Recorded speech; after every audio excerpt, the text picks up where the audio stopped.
Hello, bruvs. We're back with more Napoleon, Bisexual Emperor, Major General Frank Richardson, Doc. Well, we're halfway through the book, and we've learned very little. Well, we've learned a lot of little organs and such. Barras, she said, could not imagine what he was really like, always thinking of some trick to play upon people, always worrying somebody. And all this mingled with complaints that he kept her so short of money that she had to depend on good friends and company Bowden, to whom she had rendered great service in Italy. Now, this accurate summary of one side of Napoleon's character can no longer be dismissed as another malicious invention by the spiteful Barras, because we know from Josephine's letters to Hippolyte Charles that these were her real feelings at the time. The publication of many of these letters in Louis Hastier's book Le Grand Amour de Josephine has recently refocused attention upon this passionate and dangerous liaison. If before this there had been any sort of deliberate attempts to gloss over this illicit passion and all that it meant to Josephine, these seem to have begun with Baron Claude de Menneval, who became Napoleon's secretary in 1802. As a young man of 24, loyal to his employers and the customary zeal of Bonapartist writers in suppressing the tawdry and disgraceful aspects of the entire clan may have led to his absurd attempts to whitewash Josephine's character. Those who allude to Josephine's infidelity, he maintained, can only name the commonplace, insignificant, and somewhat enigmatic name of a Monsieur Charles. He added that this curious personality seems to be a legendary rather than a real character. The name of Hippolyte Charles does not appear in the index to Menneval's memoirs, though we find in them wondering speculation about this nebulous individual, Charles somebody, or somebody Charles, a shadowy figure, an unknown, a phantom, a Monsieur X. This was indeed protesting too much. But the campaign to erase Charles from the national memory led to the removal of his dossier from the archives of the War Ministry. However, Monsieur X was a horribly real character to Napoleon, and was one factor in determining his unauthorized desertion of his army in Egypt. After learning from Junot, and he never forgave Junot for telling him, that Josephine's conduct in Paris was becoming a scandal, he wrote the letter now in the British Museum to his brother Joseph, which gave much comfort to his enemies when it was published abroad after Nelson's fleet captured a consignment of Bonaparte's mail. I have great grief in my domestic life, he wrote. The veil has been entirely torn away. You alone remain faithful to me in the world. This last sentence was unfair to his devoted stepson, an aide-de-camp. Dude, Spider, get the hell out of here. I'm trying to read. Go repel elsewhere. That's why you vacuum them up, but I'm trying to be nice to him. This son of a bitch still on me. This last sentence was unfair to his devoted stepson, an aide-de-camp, Eugene Beauharnais, whose letter to his mother was in the same hall of mail, and could have given the clue to the domestic upheaval, had the English been able to understand it. Describing Napoleon's distress and averting that he still loved her, Eugene warned his mother that Napoleon knew that Charles traveled in your carriage to within 3 post stations of Paris. Press again, I would say. That you saw him there, that you went to the Italian opera with him in a box in the 4th tier, that he gave you your little dog and is living with you now. Charles who? The English did not know the answer, but thousands of Frenchmen did. The affair was common gossip in the army of Italy. It was mentioned in many contemporary memoirs. Laura Junot did not, of course, overlook a man by whom so many women, including Pauline as well as Josephine Bonaparte, were attracted.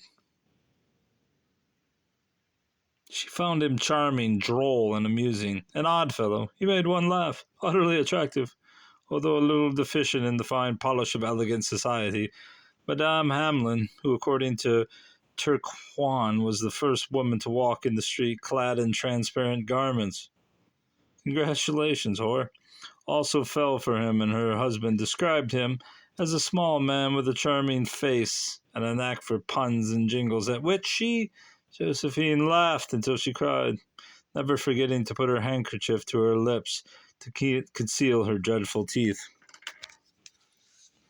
Well, we learned that she's got bad teeth. It would seem that Charles was somewhat effeminate, but none the less attractive to women. Frederic Masson saw Charles as an essential adjunct to Josephine's passion for Paris, its gaiety and its shops, and an antidote to the boredom of which she often complained, but he loyally concealed the disreputable side of the relationship, to which I must shortly allude. Arthur Levy, writing in 1894, described Charles as a man of the kind most dangerous to a woman who is rather bored and does not love her husband. Charles was what is called amusing. He made puns and was somewhat affected. The keen interest that Josephine took in this young hussar was known to everyone in the army of Italy, and when what Madame de Ségur calls Napoleon's jealous displeasure burst forth, no one was surprised to see Charles, at that time aide-de-camp to General Leclerc, banished from the army of Italy by the order of the commander-in-chief. On a side note, if any woman, or for that matter, since this is any man tells you that he's bored or that he's going to go apeshit, get the fuck away from him. It's wasting your time. The rumor at the headquarters in Milan was that Charles had been arrested and shot on Napoleon's orders. In fact, he was sent back to France. And another rumor was that he had spent the New Year with Josephine on his way there. Bodacious motherfucker. Luckily for him, Napoleon did not hear of this, but he might well have had shot him if he'd known the full extent of Josephine's involvement with this bastard. He knew that she had been passionately in love with Charles and even wanted the divorce, but Napoleon still wanted her for his wife, and no one was more adept at turning a blind eye to what he did not want to see. But he would never have turned a blind eye, possibly never have forgiven even Josephine, if he had known that she was not merely head over heels in love, but up to the neck with Charles in dishonest trafficking and army contracts.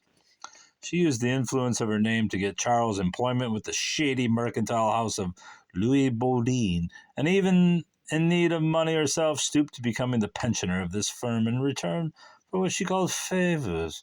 It was probably Barras who helped her to stifle the probing of the upright General Brune into the dishonesty of Campagne Baudin.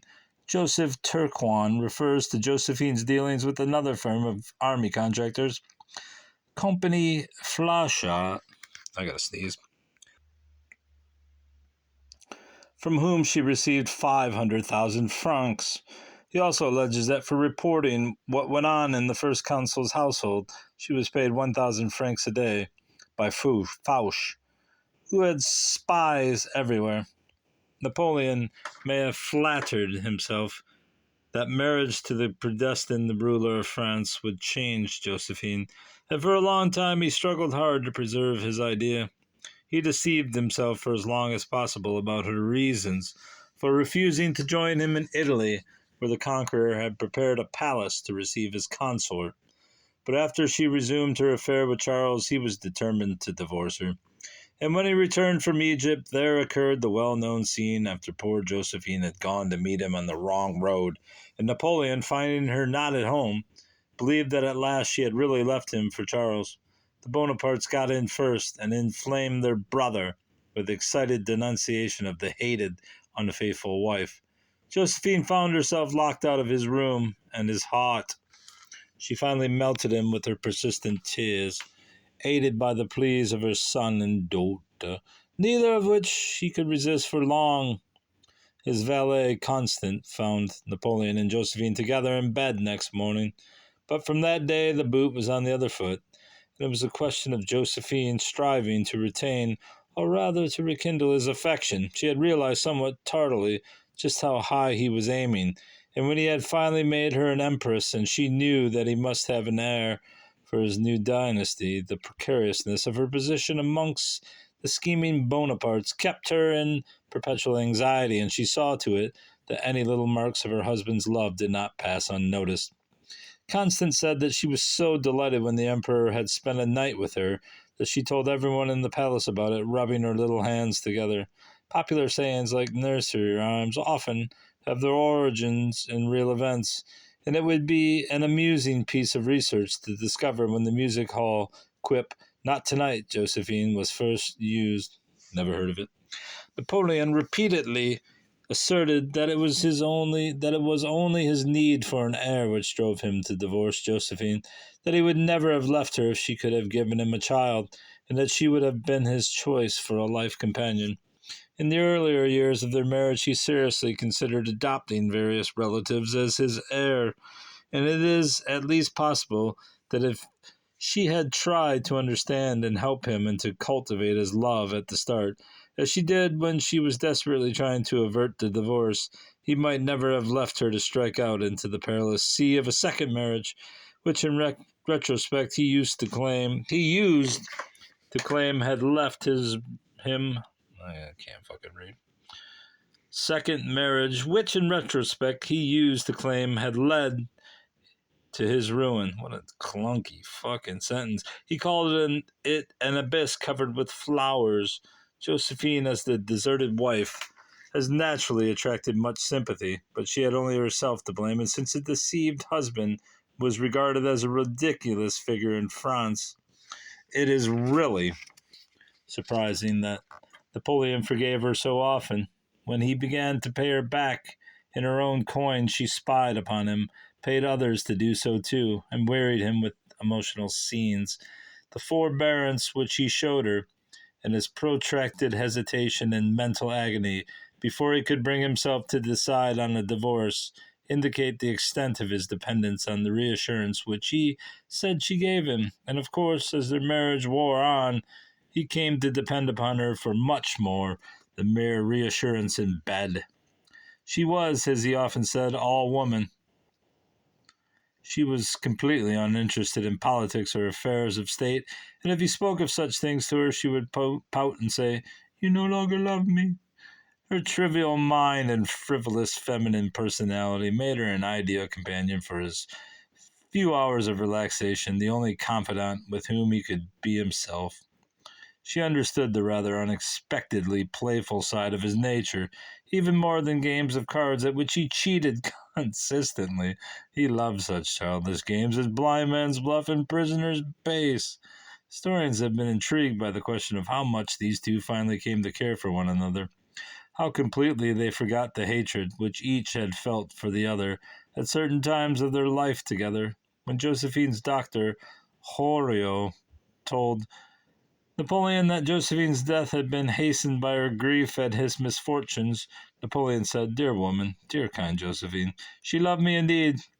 Dr. Hero said that she had wanted to comfort Napoleon and share his captivity, and had said that if she had still been empress, she would have driven through occupied France to be with him at Fontainebleau, and would never have left him. "And I believe she would have done it," was Napoleon's comment. Perhaps his true feelings were reflected in what he said to Bertrand shortly before his death. "I truly loved her, although I didn't respect her. She was a liar and an unutterable spendthrift, but she had a certain something which was irresistible. She was a woman to her very fingertips. Her infidelities forgotten, she had become the lasting love of his life, just as by her grace and kind-hearted generosity she had earned the affectionate admiration of millions of Frenchmen, to whom she became a symbol of her husband's triumphs, Our Lady of Victory, but much more.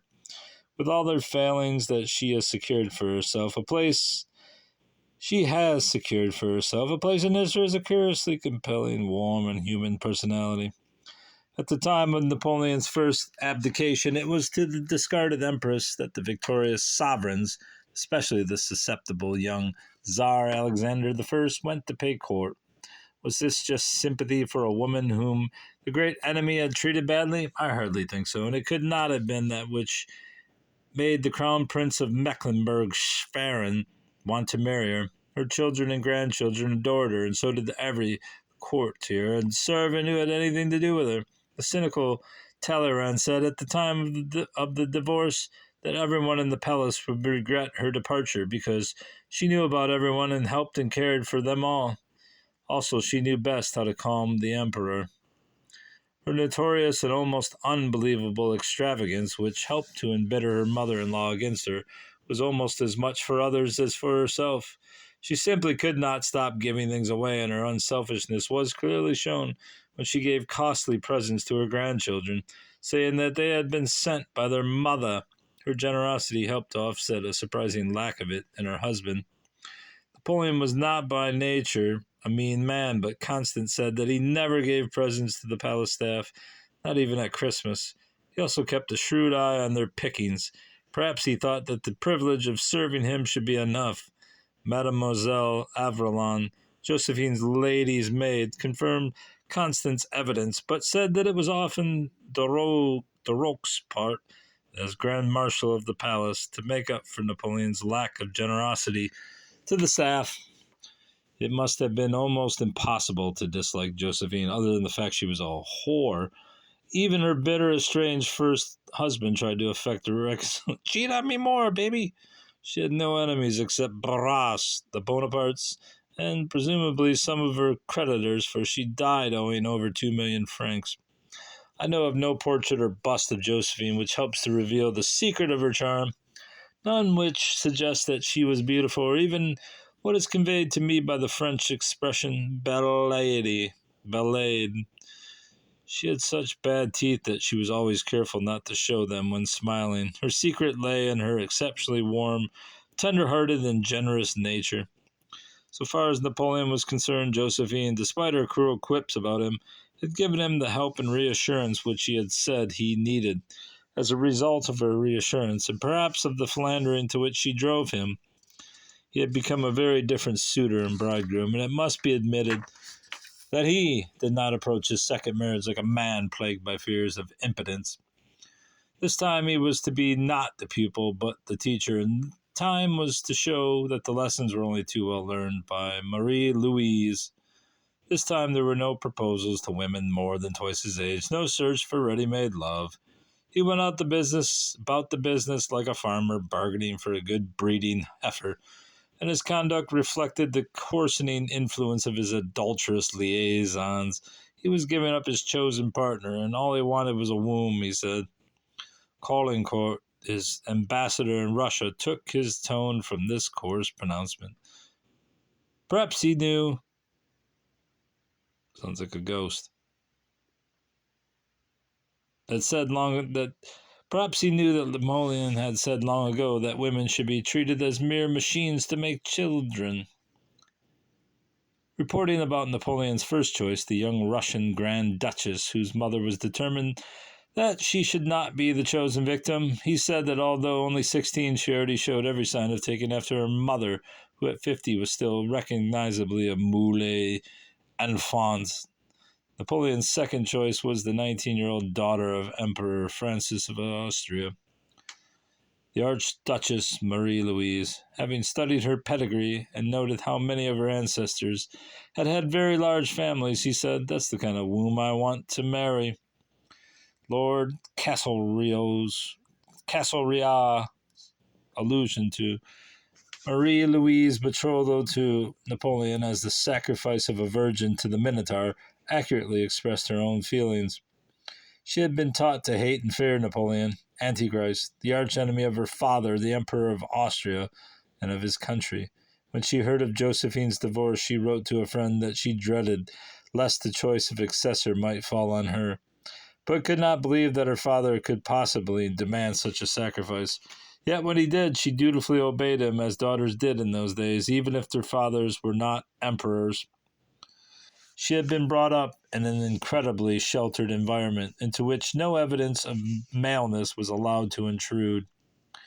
Even dogs and cats with which she might come into contact had to be females.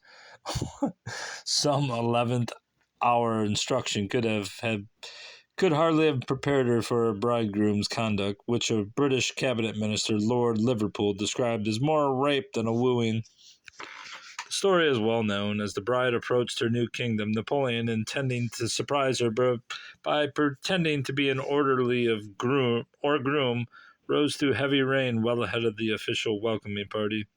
Of course, she soon realized that the dripping wet figure jumping into her coach was her bridegroom. Someone had shouted, "The Emperor!" Traveling with her in the coach was his sister, Queen Caroline of Naples, for whom she had conceived an instant dislike. But Napoleon, delighted to find that he had made a favorable impression upon his bride, decided to anticipate their civil and religious marriage ceremonies.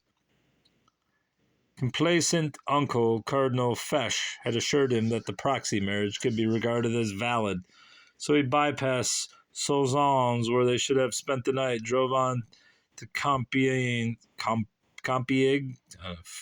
where he swept all receptions aside, and after an improvised supper for three, Marie-Louise, Caroline, and himself, he asked his bride what her father had told her. "He told me that I now belonged entirely to you, and was to do everything you wanted," was her reply, and it was enough for Napoleon. Unpleasant allegations that the excessive ardor of his love-making caused her lasting physical and mental injury simply cannot be credited. Napoleon, who may be presumed to know best, said that she had laughed happily, and next day he was jubilant, urging everyone in sight to marry an Austrian girl. Marie-Louise confessed that she had found him captivating and impossible to resist, and she wrote to tell her father how happy she was in her marriage. Later, Napoleon had no fears about encouraging the Austrian foreign minister, Metternich, to see her alone in order to be able to assure her father that she really meant it. It certainly seems that Napoleon's unorthodox methods did help to launch successfully the political marriage of this ill-assorted couple, into which Marie-Louise entered with apprehension and Napoleon in the cynical spirit indicated by the crude remarks which I have quoted. There were always two sides to Napoleon, and the good side entitles him to by far the greater share of the credit for the early success of his second marriage. He organized everything with exquisite delicacy of feeling. With almost feminine intuition, he had her apartments decorated and made to resemble as nearly as possible her own rooms in the Schönbrunn Palace, even to the extent of putting on a table the piece of tapestry on which she had been working before leaving home.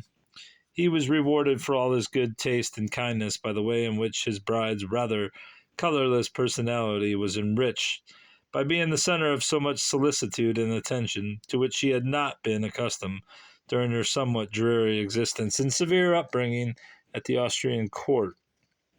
She reveled in having apparently unlimited money to spend, and during her first visit to Austria after her marriage, she infuriated her stepmother by ostentatious display of her jewelry and newfound wealth and importance.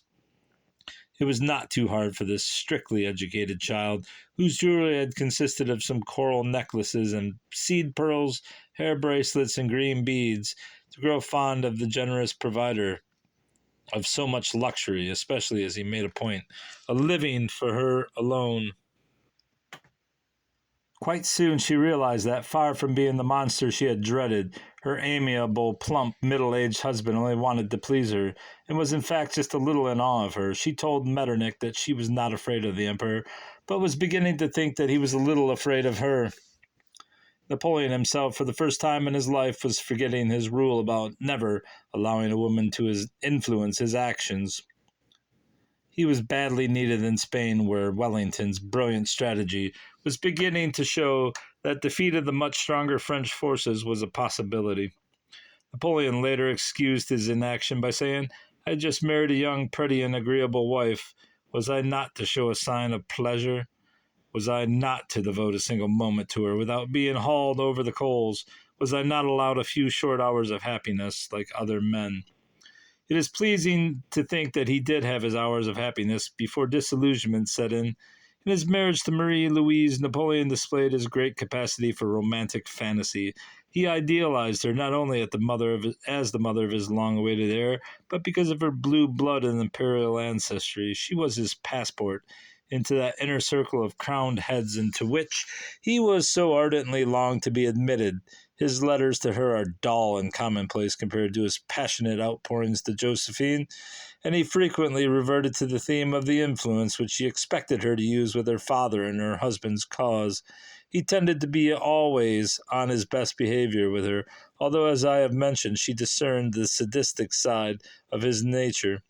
On one occasion, when he lost his temper and showed the hairy heel, he quickly excused himself, saying, "It is the way I am." When entrusting the regency to her at a time of crisis in 1814, he said, "She herself has more intelligence than all the councillors." He was an exceptionally good judge in such affairs, with the genius for choosing the right men to work for him, and seldom influenced by sentiment, so it is surprising that even after 4 years of marriage he could be so blinded by his feelings of respectful affection.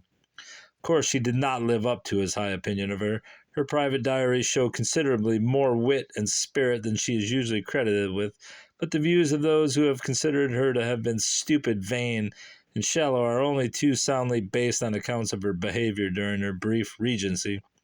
When two court officials came to her bedroom to announce the fall of the empire and the emperor's attempted suicide, she noticed that one of them kept his eyes discreetly lowered. "You are looking at my foot," she said. "Don't you think it is a pretty one?" Some controversy is centered upon the strange character of Marie Louise, because Napoleon eventually came to believe that his marriage to her had contributed to his downfall. Many Bonapartist writers have painted her in an unrelieved black, blaming her for deserting Napoleon, refusing to join him in Elba, or in France during the 100 Days, and for living in sin with her lover. Oh no. Count Nieperg. Later, she would refuse to visit her son until he lay on his deathbed. Accordingly, she has been called neither wife nor mother. Her defenders, however, have claimed that it was her father who separated her from her husband, even encouraging her association with Nieperg to that end. This was Napoleon's opinion, but it is not supported by very satisfactory evidence. Some of Marie Louise's letters certainly show that she tried to return to Napoleon, but others show clearly that she rejoiced at the news of Waterloo, which ended all hopes of a reunion. Most damning of the evidence against her is a letter in which she wrote to her paramour Nieperg in 1814, when Napoleon's empire was disintegrating. "Let us be patient. All this is coming to grief and cannot last much longer."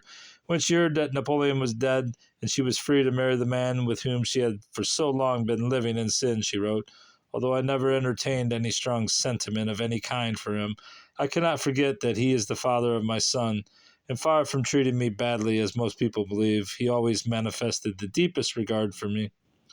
The only thing one can expect in a political marriage, so I am very affected. Although I ought to be pleased that he has ended his miserable existence, I could have wished for him many years of happiness and life as long as it would have been far from me." In this chapter, I am concerned with the effect of his two marriages upon Napoleon, and will defer to chapter 10, consideration of how being married to him might have affected Marie Louise. Napoleon's gift for self-deception and for seeing things only as he wished them to be enabled him to appear to preserve his illusions about Marie Louise, and he continued to the end to speak of her as virtue personified, a loyal and dutiful wife prevented from coming to live with him only by the evil machinations of the enemies. But of course, he knew all about her notorious illicit liaisons with Nieperg and her illegitimate children. What? And just once the bland mask dropped to give a glimpse of the true bitterness of his feelings. Whilst writing his will, he was heard to cry out in anguish, "To be a Corsican and to forgive such an outrage." But he added, "She is the mother of my son, and she alone will be there to watch over him." Apart from that unguarded moment, and his definition of his second marriage as an abyss covered with flowers, he was able to make his marriages almost ordinary relationships, sound almost ordinary relationships. Chatting in St. Helena to Las Casas about his two wives, he said that both had been amiable, gentle, and strongly attached to him, and fucking other guys. Josephine, all arts and graces, knew how to employ every artifice to heighten her natural attractions. She never asked him for anything, but was in debt to everyone. Marie Louise, all innocence and simplicity of nature, was frank, open, and a stranger to subterfuge. She freely asked for what she wanted and never thought of receiving anything without immediately paying for it. He certainly knew a great deal more about both of them than he chose to disclose during that evening's stroll in St. Helena. Napoleon was certainly not very lucky with either of his two wives, but to be fair to them, it cannot have been all plain sailing to be married to a man with his extraordinarily complex character, to say nothing of the physical abnormality which I have described, and the resultant psychosexual adaptation in which a certain element of homosexuality played a part. His admission that he had never really loved any woman, implied that he had never attained complete sexual satisfaction, which is a reasonable assumption in the light of other evidence. Then this gives us some insight into the frustrations which may have affected his wives and led them to seek satisfaction elsewhere. Without excusing their notorious infidelities, we may at least to some extent condone them when we remember that the prevailing immorality in France in their day. Josephine revenged herself for any frustrations or affronts which she suffered at Napoleon's hands by perpetrating the cruel quip which touched him on a tender spot. Bonaparte as Bonrien. She went further, and during the time of her efforts to avert divorce, when she wanted to make it clear that she was not responsible for the infertility of the marriage, she seems to have been ready to discuss her sexual relations with Napoleon with a variety of people and with singularly little reserve. In his youth, Napoleon, that specialist in contrasting moods, had written a long essay, the Discours des Lions, in contrast to the cruel things which he had written about women and love and the rudeness of his treatment of many women, he spoke of man's need for a woman, the companion especially created for him, to be a complement to his nature and to fortify him against unbridled lusts. For a time he undoubtedly thought that Marie Louise would satisfy this deep need, but she was to desert him all too soon. She wrote to him many more loving letters than Josephine had bothered to write. But the letters which she wrote to her lover and what she wrote about Napoleon after his death proved that her loving letters were deceitful. Napoleon could never bring himself openly to admit that he knew about Marie Louise's unfaithfulness, but it was impossible to overlook Josephine's notorious misconduct, and this helped to justify his own restless search for true satisfaction with other women. That search is described in the next chapter. Sorry I had to read so fast, but time is running out on my camera. Jesus Christ. Goodbye, bruv. Goodbye.